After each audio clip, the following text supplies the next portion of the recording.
Men Hurt Too, brought to you by hashtag Coffee with T, and I'm T. And Men Hurt Too is a platform where men get to share their truth from their experiences, from their education, from the experiences that they've had with other men, to just enlighten us on what it is to be a black man in this world right now. So I've been on a journey for 50 years. I'm a 50-year-old woman, and I've always wanted to know what it's like to be a man as a human. And we have so many platforms where they talk about, dating men. And I just really want to know what it is that men need to thrive, to heal, and to be whole. So today I am so excited. This has been a long time coming. I've known Frank Lucas Jr. for a very long time. We spent some time in the studio. This is my boy. This is my dude. He's always been respectful and cordial to me and always showed me love. And we were supposed to do this interview, and I lost my brother the Monday that he was actually the Monday right before he was supposed to do the interview. So he was gracious enough to come back. So welcome, Frank. Hey, how you doing? Glad to be here, and glad you have me here. Good morning. So this is going to be very interesting to a lot of people because I know that everybody know who Frank Lucas Sr. is. So for all my guests, the first thing I ask my men is to share a little bit of your blueprint, which we already all probably know your blueprint because your father's the American gangster, but share it from the perspective of a son, a child, a human being. What tell us about your relationship with your mother and your relationship with your father? Well, my relationship with my parents is such that, my dad, my relationship was a black, and I say black in the terms of the slavery context. You know what I mean? Just black in terms of being born in 1930. So everything that he, soaked up as a man, it was passed to me. You know, whether it was self, self hatred to some degree, because that was passed on to a lot of our parents, who were Right. born in the 40s. Some were born in the 50s, but my dad just happened to be born in 1930. You know what I mean? Wow. In rural North Carolina. So for him, a lot of the stuff that he received was, self self self loathing. You ain't gonna be none because da da da da da. That kind of mentality that was even passed to some of us in the 70s. You know what I mean? Yes. So the mentality is, you know, I ain't nothing. You ain't gonna be nothing. You know the old saying how it goes, right? But Yes. he didn't let that dominate his mindset. He created a way in his mind to look at every bad experience that he encountered as a child, right, and to utilize those experiences to push himself forward, kind of like a springboard, so to speak. So every negative experience that he, encountered, he utilized that as a platform to push himself up mentally, to find a way to bully his mind, Right. to rise above his circumstances. You know what I mean? Wow. To So boot his mind. yeah, Ooh. yeah, to bully his mind. So because my dad was the oldest child, my grandfather got into a situation with the sheriff down in North Carolina because uh the sheriff's office, wanted to charge my grandfather for they wanted to charge my grandfather for some things that happened down there. And they came on my grandmother and grandfather's farm, back in the rural South. And God forbid, excuse my language, a Negro, excuse my language, have a acre or two of land in a house. Right. You know, what are you doing with that? You know what I'm saying? Who told you can have that? You know what I mean? Right. So, right. So they killed my father's older cousin Obadiah. You know what I mean? For Wow. the claims of reckless eyeballing a white woman. You know what I mean? Wow. Right. So upon Obadiah's murder, my grandfather, he was going to war back and forth. So the sheriff came and wanted to lock him up, and my grandfather shot him, and he shot him in the, he shot him in the ass with a gun. Wow. And then he had to run into the woods and hide. So the oldest child in the house was my father, who was 6 years old. You know what I mean? He was the oldest boy. I had one aunt older than him, and he had to sometimes go a county over 5 6 miles to find a chicken or a pig or whatever he could find and drag it back so my grandmother could have some food to cook. So he learned very early the value of going out and getting it. He had no choice. That's what he was made from the beginning. Wow. What about your relationship with your mom? That's my girl. You know what I'm saying? We've always been cool, and you know, I grew up with a lot of my father in me in a lot of ways, but I always had my mother's sensibility. And what I mean by that is, understanding, okay, that this is what this means. This is this person's intent behind this hug or this handshake, or my mother's always been big on Phil. You know what I mean? Yes. Yeah, she's always been very big on Phil. My mother's mother is first generation. Well, I would say, well, the last of the generation from the tribal lands. She's direct Pequot Nation Indian. You know what I mean? Oh, Right. So bloodline. Matter of fact, her name was Pommy, my grandmother. Right. And my mother, she grew up with a lot of the principles from the native, tribal residency, so to speak, and she had a lot of that with her in terms of how she operated and how she still operates to this day. Very classy woman who ain't gonna do nothing but tell you the truth, whether or not it hurts your feelings or not. she always I know keep, that's she always right. put, she put me in check. You know what I'm saying? She don't let me get away with nothing. That's my girl right there. I love it. She put me in check. That's what I'm saying. Yeah, See, yeah. we have to Mama don't really be playing.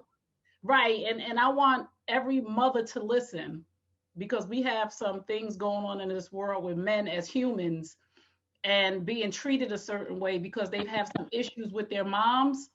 Moms, we have to put our sons in check, and I don't mean that in an emasculating way, but to hold them to a higher standard of what this thing called life looks like. Like, I'm not going to have my son out here being reckless and looking crazy and doing all this crazy stuff. And I mean, we don't have control over our sons because I have a 26-year-old who's my oldest, and I don't have control over him, but I have expectations of him. Of this is what a man looks like. So I love Right. your mom to put you in check. So Oh you yeah, know, yeah, absolutely. go ahead. Look, and the thing about it is, with that being said, I still had Frank Lucas in me. You know what I mean? All Right. the way. So even with her putting me in check, there's times where she naturally had to rein me back in. You understand what I'm saying? Yes. Right? And until this day, that's still a process. But you get to a point in life where you say, you know what, this is what I know it should look like. This is what it should be, and the maturity starts kicking in. You know what I mean? And then you Yes. start saying, okay, this is the process. This is where I need to be. This is the mentality. This is the actions that I need to take at this point, and this is how I need to better this because it's never too late. No matter what the situation or the circumstances, it's never too late to better your situation.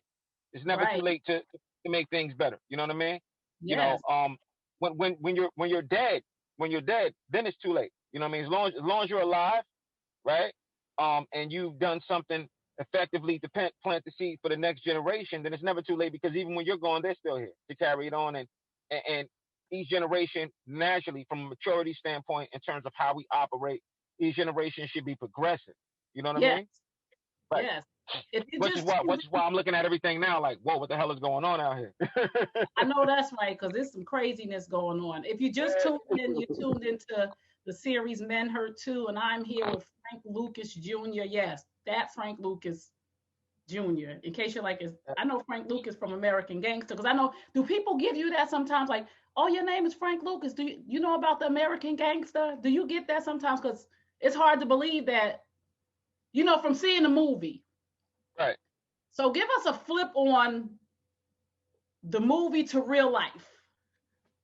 You talking about comparisons of what was real and what was just fictitious in terms of the movie? Yes, Um, a lot of from it your was real. perspective. Well, what I'm gonna do is give you the true perspective because the thing about it is I grew up with it. You know what I Right. mean? And one thing I'm not gonna do, I'm not gonna throw sugar on it, to make Pops look like a saint, and I'm not gonna put a pitchfork in his hand and make him look like a devil. You know what I mean? Right. So, so the truth of the matter is, you know,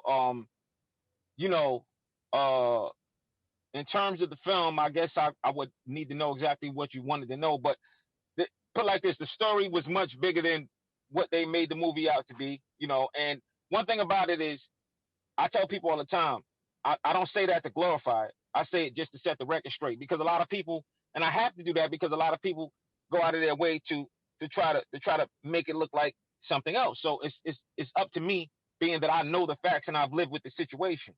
Uh, it's up to me to set the record straight and help people to have a level of understanding of what the reality of the situation was. So, I definitely utilized my platform, in, a lot of the webinars, interviews, and Zoom conferences that I do to try to help people understand, what was real and the difference between the fictitious side and the film. Physically, it was way bigger than that. In terms of Right. how the old man operated, you know, it was quiet like that. That was true. He was definitely not, trying to be on Front Street. That's why it took him so long to figure out who he was. You know what I mean? Because he Wow. was definitely, yeah, he definitely wasn't trying to be on Front Street, trying to, show off in front of everybody. He even did take like it did in the movie when Denzel had the wig on. He did actually do some of those things. That was real. That was real. That was real. Um, you What know, they have a saying, Frank, the sins of the father fall on the son. unto Have the you fourth generation. right? Have you experienced do you feel like that has altered your life some and you have to prove who you are because you have the name Frank Lucas Jr.? Well, even besides the name, if my name was Harry Lucas, right? The bottom line is I'm his son. You know what I'm saying? So Right. me being the son and the namesake, yeah, of course. I mean, I've had to endure, an extreme amount of obstacles in terms of my pursuits simply because of the fact that I'm Frank Lucas Jr. So a lot of people would say, you know, all right, so I've actually went to dinner with people who expected me to cover their whole bill just because I'm Frank Lucas Jr. Not that I wouldn't Wow. not that I wouldn't do it, but the assumption that I was responsible for it was the issue for me. You know what I mean? Whenever Right. that's happened, the assumption that I was certainly responsible for it. Because I don't mind. Because anybody who knows me will tell you I'm generous. I don't have a problem with it. But don't assume anything. You know what I mean? Because life is Right. that's bad space to put things in an assumption phase. So Ooh, so I've had some of that. You know what I mean? That I've had to deal with. I'm sure. Um, yeah, you know what I mean. You know, people, yeah, approach me all the time and be like, "Hold on." So because I never go out of my way and tell people who I am. You know what I mean? Right. Matter of fact, we met in a club, right? And the funny thing about it is, uh, we met in the club like what, 15 years ago, and, and, Yes. and somebody and somebody had to say, "Yo, this is Frank Lucas Jr." I don't go out of my way to be like, that was never me. That was never me. I don't hide, right? And I'm not over introductory. You know what I mean? It's just like if you Oh, wind up meeting and talking, we wind up meeting and talking. You know what I mean? yes. So this is another question. How important are father-son relationships? Oh man, right now in this world the way it is, it's more important than ever. It's more important than ever. You see the stuff that's going on out here. Like, we need father figures, but we need father figures that are father figures. And what I mean by that is a lot of us just don't have enough information and understanding and overstanding to be able to operate on a palatable level to be able to give our children suffice information. And it's not Mm, because we don't want to. It's not because we don't want to. You know what I mean? It's simply a lack of information, right? A lack of know-how in terms of application, because a lot of things remain for black people, especially black men in particular, in theory, because the pressures that we have as black men put us in a position where we're constantly questioned about our legitimacy. You get into a relationship with a woman, I hope you're not playing. You know what I mean? Well, and sometimes, and you know better than anybody, Trey, because this is one of the things you speak on. A lot of the times that's what the case is, but sometimes it's just not. So, right. you know what I'm saying? So it's like human beings are flawed. Men are flawed, absolutely, but human beings are flawed. The black man or the black male, for lack of a better term here in America, you know, the emasculation process begins from childbirth, up until maturity. And then you're still in a proving phase all the time. You're always in a proving phase, always in a proving Wow. ground. Even when you succeed and you become a successful lawyer or doctor, oh really? Wow. Well, I'm so proud of you. It's not too many of us like that. You're constantly reminded that you're the anomaly and that you're not supposed to have that much, Right. success. You know what I mean? You're constantly reminded, oh, you Frank Lucas. You know how many times I had people come to me? Oh, word. Yeah, man, shit. If I had your pop's name, I would have been out of here. Dude, you don't understand. It's not like that. There's a lot of people that don't want you to succeed because you're Frank Lucas Jr. You understand what I'm saying? It doesn't work that way, And so for me in particular, there's always a proving ground, for my father being who he is. You gotta understand. my father broke the mold of the Italian mafia in terms of their grip on the heroin business. Once again, not praising that, just telling the truth from a historical perspective so people can have the actual facts. Yes. Um, and in him breaking that mold, right? Uh, the standard that he set was that we can do it on our own. We can find our own way. We don't have to do it through them, and that sets the standard for people who want to do positive things, saying, hey, you know what? I don't want to sell heroin, but I want to be an herbalist, or I want to be a doctor. I'm gonna do it my way. You know what I Right. mean? Or I want to be an athlete or a sports physician. I'm gonna do it my way. And so that was the danger of that message. So immediately after the movie, oh, Frank Lucas is a snitch. You understand what I'm saying? Because now you have to tear down the legacy in order to show that he did this, but then after that he did this. Which by the way, you know what I mean?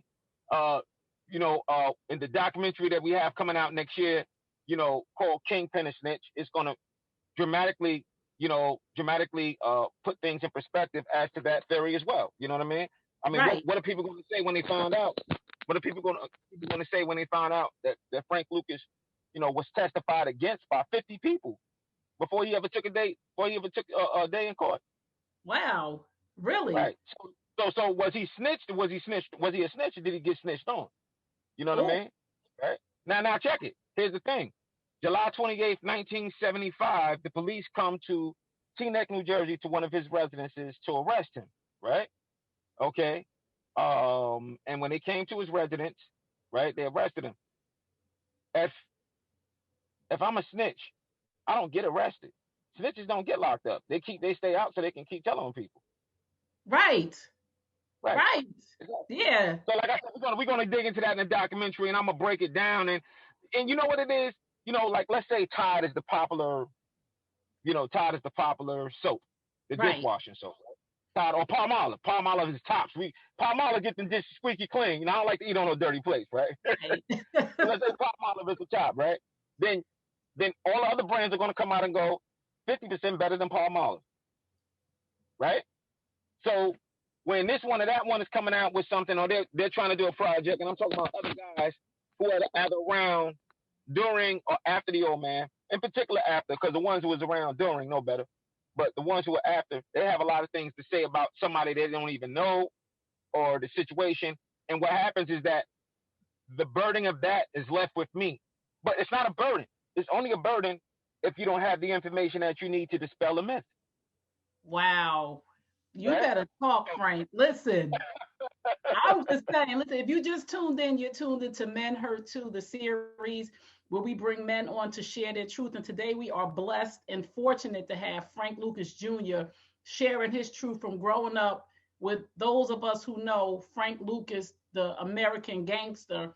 Men have a hard enough time, but to have the name of a man that so many people judged from putting him up here to being one of the greatest men on earth because of his ambition. And I had a conversation with another man, Do It All Dupre Kelly, who said drug dealers. He said he quoted this, and it made me feel it was crazy because his topic was, do black men lack ambition? And he said some of the biggest influences he had in the hood, because all of our black men were killed and incarcerated, were the dope boys, were the drug men. He said, and quote, not because I'm praising them because they sold drugs, I'm saying they showed us ambition, and we respected that ambition of the dope boy. We respected that ambition of the drug dealer who was ambitious enough to go get it from the worst parts.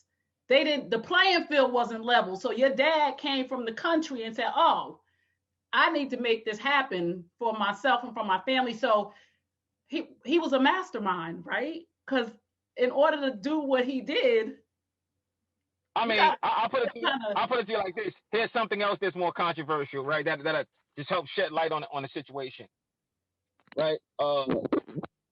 We know that my pops say he come from the school of Bumpy Johnson, right? right. But then there's those who say that he didn't know Bumpy Johnson. Out of Mamie's words, Mamie Johnson, who we all have love and respect for, you know what I mean? Because her husband did something great to try to protect Harlem. That was Bumpy. he said something, and you know, she said something that was very vital. She said, uh, Bumpy, she said Bumpy didn't trust Frank that much, right? So, in order to form a judgment as to whether or not you trusted somebody, didn't you have to meet that person? Right. I'm just saying Right. the shit don't stop, man. It's hilarious. You know what I'm saying? And then if the old man didn't know Bumpy Johnson, let's say he didn't know Bumpy Johnson. Okay, fine. Okay. Uh, which I know is not true, by the way. You know what I mean? Even Mamie admitted that he did know him. Whether Yes. however she viewed the relationship, she viewed it. You know what I mean? Who knows what her husband talked about in private to her? So we can't say I can't deny that or say Right. that. But she did admit that he knew him, right?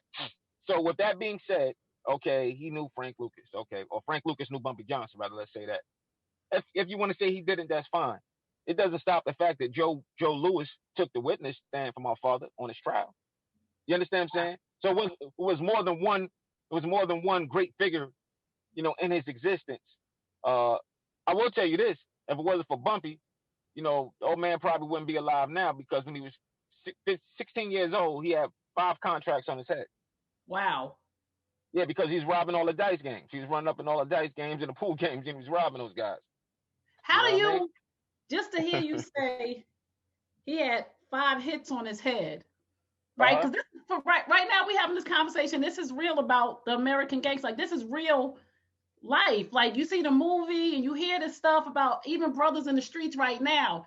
How Right. do you, as a child growing up in it, what does that look like? Like money in your house? Like have you like Well, to be please? honest with you, I didn't see much when I was at my uncle's house. I saw a lot. When I was at my uncle's house, we used to have to throw our bags, and we was real young. I was very young. Couldn't have been more than 8 or 9, and we used to have to throw our bags of fives and single-dollar bills. You know, five singles and tens because Right, they was in his attic. So they was all up in trash bags. The big hefty bags like the tri play bags, whatever you call them, and the right. triple flex bags. And we had to throw those out every day. So my cousin started saying, "Man, we take them out, and then we take 2 around back to the side of the house where the garage was out on the side, and we stuff a bunch of money in our pocket and go to the candy store." And the guy, I still remember the guy saying, "No, you got to take more. You got to take more. You got to take more." Like we be emptying out the candy store in the morning with comic books and everything, bubble gum and everything. We have sore tooth before it was time for lunch. Wow. Just because we just knew, these bags had that money. It was normal to us. Like, well, if he don't want it, we'll take it. We'll use it. You know what I mean? Right. It was a lot of money to a bunch of kids, a bunch of singles and fives and $10 bills. Whatever it was. 15,000 in one bag, this and that bag. We didn't. We just took it. Me and my cousins took it, and I remember that clearly. I And you remember that said clearly. something just now.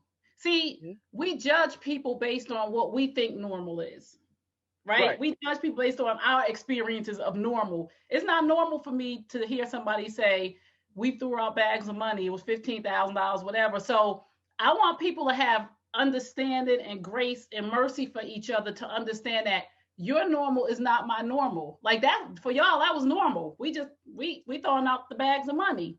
So do you think people question your integrity not because who you are, but because who Mhm. your dad was? Well, I mean, if my thing is this is that's a very good question. Damn, thank you, Trey. I like that. I like that. Well, I think sometimes, yeah, I think people may question my integrity based on my DNA, my blueprint. So I'm Frank Lucas Jr., right? But in questioning my integrity, you know, you got to look at the old man. Like, a lot of people don't know. There was a time when Melvin Combs was locked up. And my father is the one that bailed him out. You know what I mean? And Right. yeah, you know what I mean. There's a lot of things in Harlem. My father did a lot of philanthropic things. With everybody from our boy Al Sharpton to bigger people. You know what I mean? Right. And in politics and things of that magnitude, and contributed to a lot of causes. You know, my dad had some form, due to his relationship with Bumpy, he had some form of relationship with Malek Shabash, Malcolm X. Right. He had some form of relationship with Fred Hampton and those guys. So he was definitely although he was a part of tearing down the community, men like him, Nikki, Frank Matthews, so forth, Pee Wee Kirkland, those guys also had a big ambition, Guy Fisher and the like, they also had a big ambition. And, some of the stuff that they would have liked to done, they just didn't organize it fast enough because by the time, the Italian mafia realized that these guys were actually becoming a legitimate, criminal outfit, they already started tearing it down. That's why there was two choices. And I tell people also this all the time. Frank Matthews could have stayed or he could have left. He left to Africa with a shitload for the money, and I'm not mad at the guy. He did what he needed to do in order to ascertain his security and move forward and do that. My father's decision was, hey, listen, man, I ain't going nowhere. It's gonna be Right. what it's gonna be. You know what I'm saying? That was his position. So each one of them took it. I would have probably chosen Frank Matthews' position personally, but Right. I'm not upset at the OG for feeling like he needed to stand on his lane. You know what I mean? So, you know, um, people don't realize, you know, the old man undercut the Italian mafia, and all his contemporaries was paying 80,000 while he was paying 4,200, right? And they was paying 80,000 for 50, 60% pure. He was paying 4,200, right, for 98.9% pure double dragon number 4 heroin coming from the Golden Triangle, and he was getting 25 to 3,000 of them in his height every week, every 2 weeks, something like that. You know what I mean? Wow. And that was, you know, I mean, for it to say at the end of American Gangster, Frank Lucas, when he got busted, he had $250 million or $37 million in the Cayman account. It's like people are not understanding. Only thing this man was lacking was a grower's house. That's the only thing he was lacking in terms of his outfit. So people might have, like I said, people they hear parts of the story, so they think they know, and that's fine. And once again, I'm not glorifying it, but it's just that being that a lot of people like to, how a cat does with yarn, like to tangle things up so much. You know what I'm saying? You got to Yes. untangle it. I got to untangle the yarn because I have a legacy to proceed with, and Right. the legacy that I have to proceed with, as you know, music is a part of that, but it's way bigger than that. You know what I mean? So Hmm. that in order for me to go forward and make a way for my children's children going forward, I need to clear up a lot of fallacies. And the truth of the matter is that if certain things were as they said, I wouldn't challenge it because at the end of the day, we live in an age of information. You can expose anything. You Mm. understand what I'm saying? Right.